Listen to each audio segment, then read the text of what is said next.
ginigit-git nyo yung mga tao ko dyan sa envelope na yan. Lisa Marcos, naalala mo? Nagpadala ka sa akin ng video?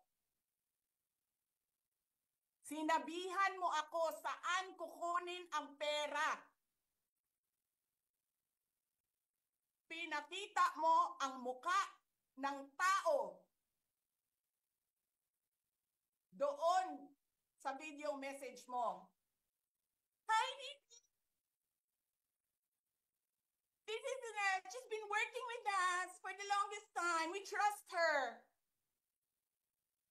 You sent me written instructions about money.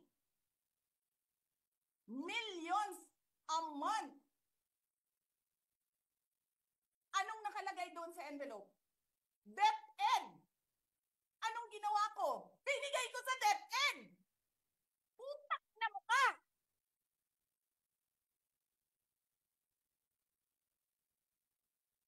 Wala ka ngang posisyon sa gobyerno. Namimigay ka ng pera ng gobyerno eh.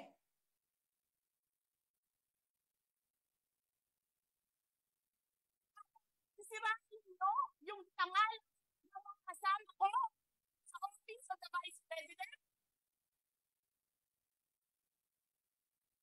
Sasabihin nyo sa mga tao, nakaw yan, confidential funds yan. Niwala nga kayong isang proof na confidential funds yan. Naniwala lang kayo sa isang babae na ang pangalan ay Gloria Mercado na nagsabi confidential funds yan, na hindi nyo nga nilabas na wala pang confidential funds, meron ng white envelope. Kasi 2022 pa lang, tangina mo ka, may utos na ng pera sa DepEd. Tapos kami yung nagsisinungaling? Nagpipigil ako eh. Kasi gusto ko lang magtrabaho. Gusto ko lang tapusin nyo na yung ng show ninyo dyan sa House of Representatives para makabalik na kami sa trabaho namin.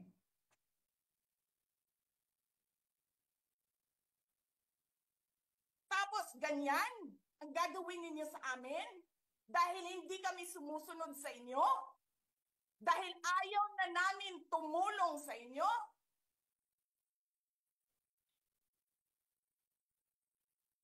Ganito gagawin ninyo?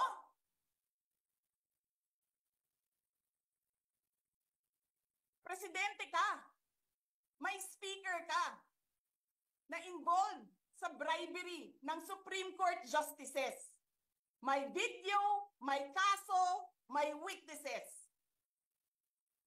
Hindi mo tinanggal yung speaker mo.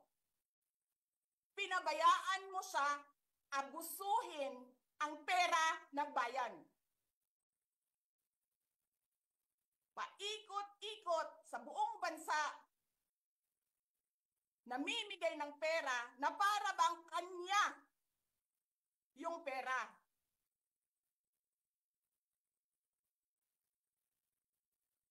Eh di ba nga, lagi niyo sinasabi separation of powers? Anong trabaho ng legislative branch? Gumawa ng batas.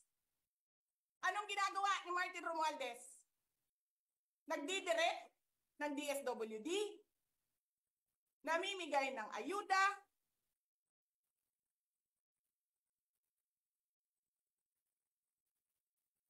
nagsasabi kung anong bibigay, anong ibibigay, anong gagawin, sino ba ang presidente dito?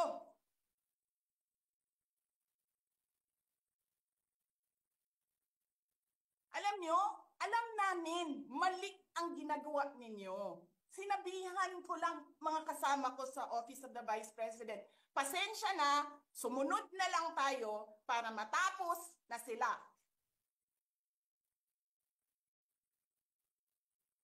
Tapos ganito ang gagawin ninyo? Alam namin, walang contemptuous doon sa ginawa ni Yusek Lopez. Wala. Lahat ng tanong, sinagot niya. Pumunta siya. Maayos siya. kumausap? And then sasabihin ninyo sa amin, bakit kami susulat sa COA? Bakit hindi kami susulat sa COA? Hindi tapos ang appeal namin. Hindi tapos ang audit namin. Tapos buhaghag na ninyo tanan ang gisubmit namo sa COA?